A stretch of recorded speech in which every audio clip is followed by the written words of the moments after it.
It took a big chunk out of it. Bleeding. It's bleeding. Oh no, it's bleeding. The thing just ripped my ear off. What do you think?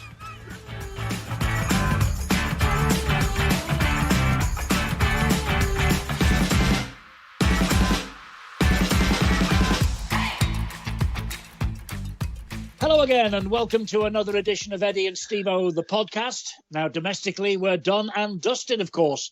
It's time for the international scene to kick in. And once again, we are hugely disappointed that after just one match of the series against Australia, England are up against it again.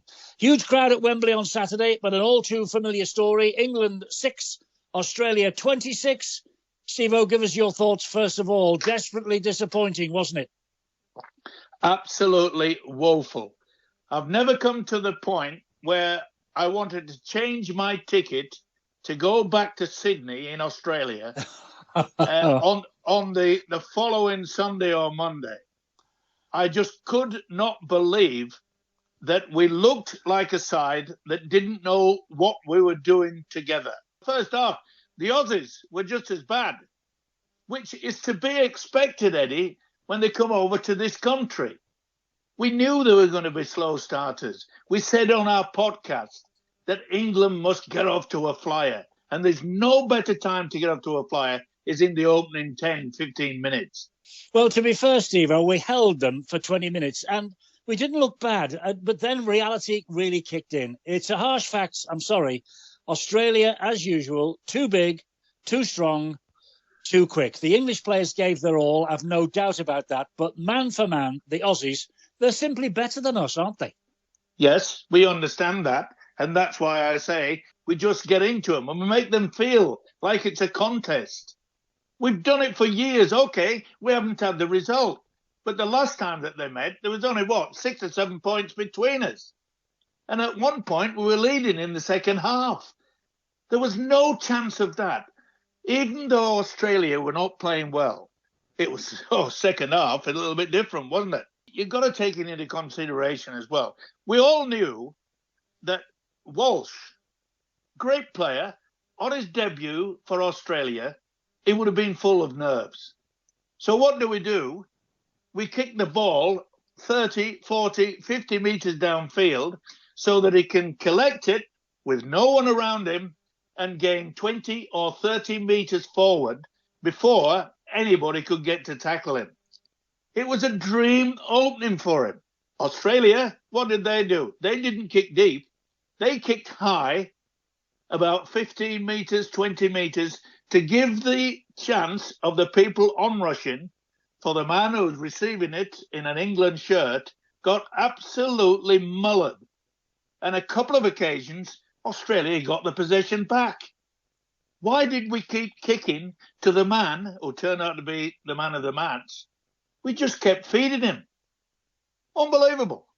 Yeah, 8-0 at half-time. In the second half, the warning signs were out from the very first minute. Reece Walsh, the man you've just been talking about, a brilliant run and only an ankle tap. And Ado Carr by Herbie Farnworth prevented a try. 3 minutes later, though, Angus Crichton scored. I thought, that's it, it's all over. And it was. It was so disappointing. You know, we had a good crowd at Wembley. Everyone was up for it. You could feel the tension in the crowd. The only trouble is I couldn't feel the tension in the England camp. I don't know what went wrong. Was the build-up wrong or whatever? I mean, quite a lot of people, including myself, have said that, look, he's gone for tried and trusted players in the past who've produced for England. Well, I'm afraid you've got to look at the future. You've got to look at who is playing at top form.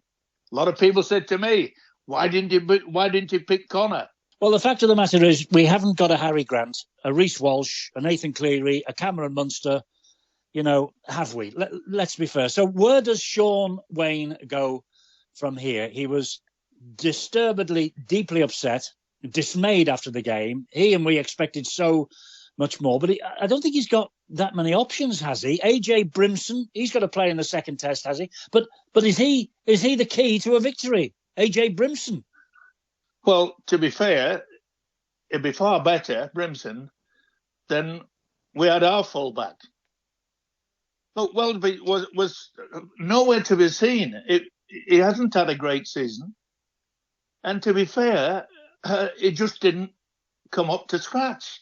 Simple as that. And there were quite a few others that didn't come up to scratch. And I don't have to mention them. People that watch rugby league, they understand. They say, well, why was he selected? Is he past his best? I mean, the Kangaroo side, they come over. What is it? 9 players who've never pulled on a green and gold jumper? That's picking players who are in top form. I think we need a bit of a change up front as well, don't we? I mean, that's where the grunt takes you forward. Nikolai Olevsky, do you think? Can he come in and do a job for us on Saturday at Everton? Well, will Wayne change his mind? Will he just say that, that was a one-off, we didn't play as a unit? Look, Williams tried his best to get everything going forward, but the combination with Mikey Lewis didn't work. And to me, Lewis was playing far too central. In the grand final, playing for Hull Kingston Rovers, he was playing much wider, away from the devastating forwards. And yet, Williams and Lewis were playing very tight down the middle. Can't take anything away from the defence from the Australians, but you could soon see after the restart that they'd had a bad time. I mean, they came up with more errors than I've ever seen from an Australian side in the first 40 minutes. But it all changed, didn't it? Especially with the likes of Munster and Walsh. They were just outstanding second half. Yeah, they were. The Aussies, they always get stronger as the series go on. England have got to do the same now. We really missed the chance at Wembley, didn't we? Can we rescue the series, do you think, at Everton? Oh, you can never say never, never. It's as simple as that. But, boy, this is one hell of a bloody hill to climb. In fact, this is climbing Everest. And that is what is being put forward in front of the English camp this week. They've got to climb Everest to bring it to 1-1. Well, everybody before the match wrote them off. Everyone before the series thought England have got no chance. Well, they didn't do much to turn those views into positives, did they? No, and look, anything can happen in the game, as we all know. But when you don't have that grunt up front with the forwards or whatever, you've got to make the visiting side. You've got to make them say, listen, mate, you're in England now. This is going to be tough. We didn't have that toughness. Was it because they were frightened to death with the referee? I know there were different interpretations by the official, but it should have been in our favour. And like I said, why put on a brawl 2 minutes to go? It should have been on the first 2 minutes. I don't mean hitting under the, but say, listen, we're here to play. But at half time, I thought to myself, boy, we're fortunate. The Aussies really haven't started to click. It didn't take me long to think, Yeah, they clicked all right. There's no doubt about that. Two English stars did emerge, Stevo, I thought. Sam Burgess and James Graham. They added a lot to the commentary and the presentation on BBC, though James Graham did say when the referee gave the Aussies a penalty, Liam Moore knows he's in England, right? A bit harsh, wasn't it? I thought he had a good game, the ref. I really did. Yeah, he did okay. I mean, there's no point in pointing a finger there. And as you say, it doesn't matter. As you know, Eddie, we played, I don't know, 27 years or something like that. And you'll always get people that criticise you.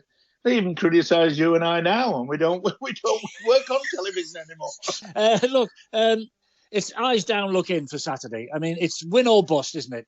They don't want to go to Headingley in front of a full house with the series 2-0 down. They've got to win. They have to win. And I'm sure Sean Wayne and his coaching team, they will be drilling this into the players. This is the last chance saloon.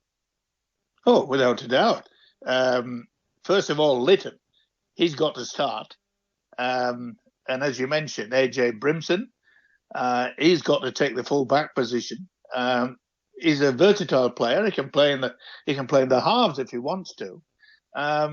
but really, after what we've seen in 80 minutes, there's not a lot that Wayne can do.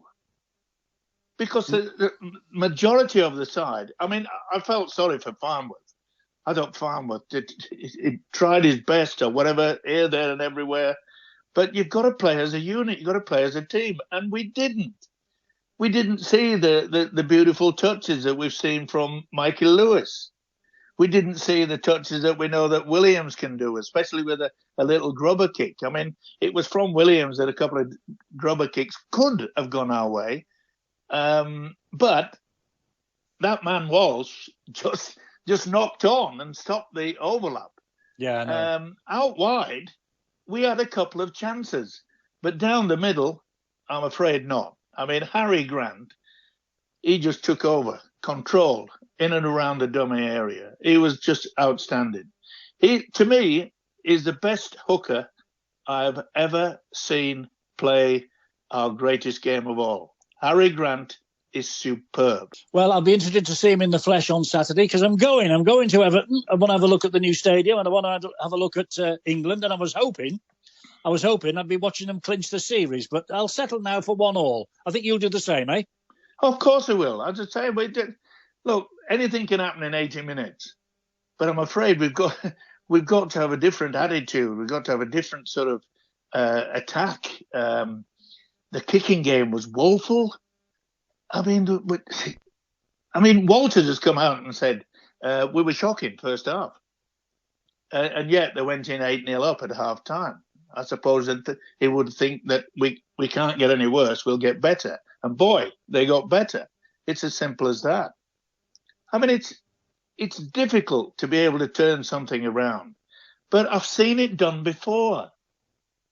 I've seen it where there are teams that say they've got no chance and they just get together. And I'm sure, look, Sean Wayne will be doing exactly that same thing because a lot of the players, they'll look in the mirror or hope they'll look in the mirror and said, I didn't play well. It's not just the team or whatever. I'm disappointed. This is a chance. They've got 80 minutes to come back into it. But I'll tell you what, there wouldn't be many people putting their hand in the wallet and saying, I'll have 100 each way on England beating Australia. Well, let's keep our fingers crossed. I know you hate social media. You don't look at all the comments that are there. I've had a few looks at some of the websites, Stevo, from Australia. Oh, dear. They're saying, forget this international nonsense. Let's stick to the state of origin. And there's the danger. You know, there is the big danger. I've said it all along, Eddie, is the fact that you talk to the youngsters in Australia, and this will be the first time that they, after 20 odd years, that they will be talking to their colleagues at school and they'll be saying, oh, I've heard my dad talk and my uncle and my granddad about the Ashes tests where they're rough, they're brutal, they're whatever. How many youngsters in Australia say, well, I thought it was going to be, is that why they call it a test? It was as though like, right, well, there's the shields and there's our javelins. We'll see what we can do. But it was like throwing bricks against against a tank, wasn't it? It was. Look, eyes down, look in, fingers crossed. Let's hope it all turns around on Saturday at Everton. It's been a couple of weeks since we were here, so let's catch up now briefly on what has made the news since we last spoke. Top of the shop, Paul Rowley is St Helens' new head coach. This is a big test for him, his first major job. He deserves the chance, though, doesn't he, after all that went on at Salford this year? But is he up to the job, Stevo? It's a massive challenge. Well, they expect too much, don't they? It's as simple as that. Coincidentally, I bumped into Paul Wellens on Wembley Way, walking towards a game, and I said, you know, it's a tough game to be involved, and he accepted that. He said at St Helens, all they want to do is win, and if you don't win, then you get sacked. As simple as that. Though he did insist that there had been quite a few people inquiring as to whether he could continue coaching. He wouldn't give me the names of the clubs, but he did say that he did get a telephone call from down under. So who knows? Who knows Who indeed? knows? He might be back. Let's keep our fingers crossed. I hope he does. Now, we know that Bradford Bulls, York and Toulouse will make up the 14-strong Super League next season. 14 teams last in Super League 12 years ago. Now, all these three who are coming in will receive half the allocation of central funds. It's not really fair, isn't it? Because Toulouse have got to foot the bill, estimated at £1 million for getting teams over there to play, just as Catalan have to. That's a bit of a handicap, you know? Not only is it a handicap, Eddie, remember we spoke at the last podcast in regards to, 145 overseas players will be coming to our country to swell, and so that they can have 14 teams. Yes. Are they going to be as strong as the 12 that we had? Who knows? But it's a bonanza for people from Australia, from New Zealand. I keep saying it. What sort of sport are we in when we're announcing this before it even starts? And now we're saying, oh, by the way, you'll be encumbered by the fact that you won't be able to buy better players or as many players, etc., and so forth, because we're not giving you the same amount of money. I know, and it's not laughable. No, it isn't. It's very sad. The one bright spot, I suppose, the one headline is the return of Bradford against Leeds next year. These two will play each other pre-season in Cameron Smith's testimonial match. So Bradford Leeds is back on the agenda in the fixture list, which will be out towards the back end of November. Now, here's the rub. Super League clubs are going to start with an away match in the Challenge Cup against Championship or amateur opposition February 7th or 8th. That's a week before the league season gets going properly. 14 teams now. Looks like Magic Weekend's gone, Stevo. That's a shame. That is a shame. Huge shame. 33 weekends are needed to complete the season. 26 weekly rounds. 3 Challenge Cup weekends. A top 8 playoff series that looks like it's being adopted. There's your 33 weekends. And it needs to be completed in that time span because the World Cup's being staged down under next year. So where can they fit Magic Weekend in? I can't see it. And an early finish for the World Cup doesn't help. The grand final next year is on October the 3rd. It doesn't help. It's going to be a compact, a busy season, and no week off this year coming up as they had in 2025. And you know what the RFL and Super League will come out with and saying, because all the top teams will be playing away, that means a bonanza for the fans to make a lot of money for the clubs that are lower than us. Wow, don't you think we've done a damn fine job in doing that? And yet, we've got clubs coming in and they're not getting the same amount of money. I mean, it's like poking the pig in the eye and saying, do your best. And you know perfectly well you're going to finish up in a bacon sandwich somewhere. Look, here's another conundrum for the game. Hull KR winning the treble at Old Trafford. I wondered immediately after the match that night, Steve, what's going to happen to the World Club Challenge next year? Well, Hull KR and Leeds due in Vegas, of course. That further compromises the fixture list. But apparently Brisbane Broncos are keen to play, and so are the Rovers. Possible date for this? 19th, 20th of February, a week before the Vegas trip. Venues, Brisbane was mooted, but it's now apparently it's been booked out, the Suncorp Stadium, for an Ed Sheeran concert. So there you go. That's not going to happen. Elland Road, Hull FC's stadium is being mooted. Oh, they can't do that, surely. Well, they'd love to go there and win on their own opponent's ground, wouldn't they? What a great trip that would be for them. Cross the city, win on Hull FC's ground. But the Rovers fans wanted at Craven Park. I'm going to pose a question. Does this mean what you've just told me is that promotion and relegation might be back? Yes, it is. It's it's on the agenda. There's not much appetite to continue the grading system. That'll be music to your ears. Well, it will. They should never have done that way. You know, as I keep saying it, your position, either playing at the top level or the lower level, should be down to one thing: your performance and what you do on the field of play after 80 minutes. Not whether you got 3 butchers in town or whether you got a big taxi rank. Oh, they've got a big taxi rank. They'll get half a point for that. It's the most ludicrous situation we've been to. Remember, I said to you when they first came in, IMG, we've got to have this grading system. But we can assure you there will be a team in London. We need a team in London. Before they knew it, poor old London Broncos were out on the backside before the ball was kicked. I know. Well, they have the chance to progress with the dream of attaining Super League status in 2027. I spoke with Gary Hetherington last week. He's not too dismayed London aren't there in 2026. He believes they can grow the dream and be better prepared for 2027. And I noticed that Darren Lockyer was interviewed on the BBC at the weekend, and he's full of it as well. Thinks, there's a great chance here now for the Broncos to really establish themselves in the capital. I mean, fingers crossed. Gary's lost none of his enthusiasm. Lockyer sounds like he hasn't. This could be, how many times have we said this? This could be the catalyst for a strong London team. Fingers crossed, eh? Well, this week, would you believe, the Australian committee, they will be having a meeting with the, shall we say, Super League and the RFL to discuss what the Aussies have requested, that they pump in millions of money to make sure that it will still be working in this country. And we're talking millions now.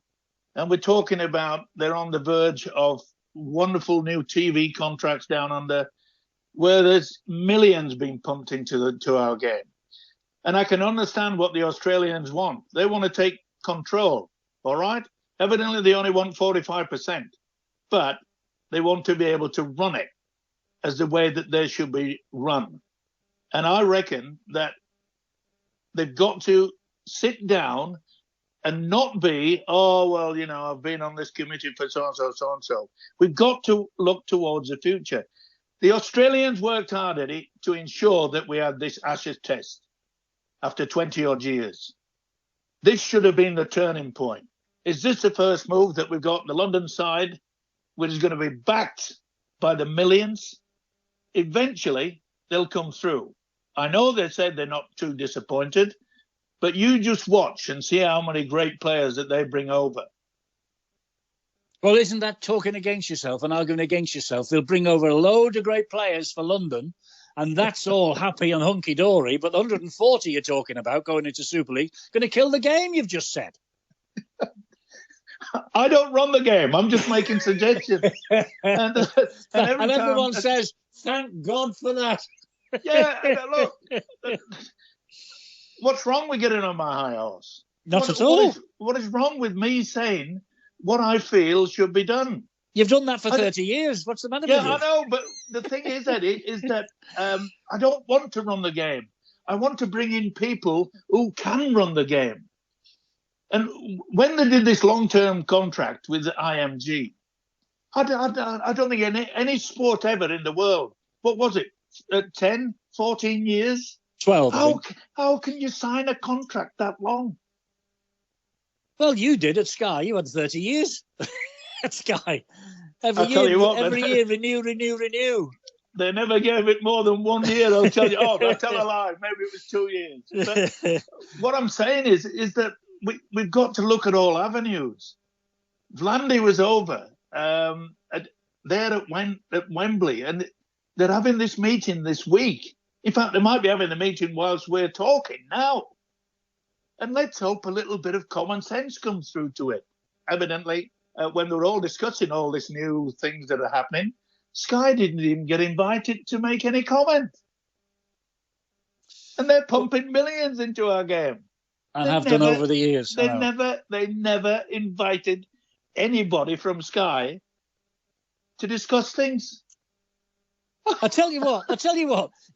When we talk about Super League and the domestic game, you're a little bit reticent to put your head on the line, and you're a little bit quiet, and you're a bit. What have you been feeding on since Saturday and the defeat in the Ashes? You're up for it today, aren't you? You're up for it today. listen, it's not a matter about that. I love my game of rugby league. I'm allowed to comment on it. I have done for years and years. I'm not saying I'm right. I'm not saying that I'm wrong. But to me, everybody that's connected to rugby league, and more importantly, the fans, the ones that put their hand in their pocket to pay to go and watch it. And I don't think they're getting a fair run. I really don't think so. And all you have to do is what we said earlier on this program, is that we'll have new teams coming in, but they won't get as much finance. How on earth can you run a company, a business, a sport by doing that?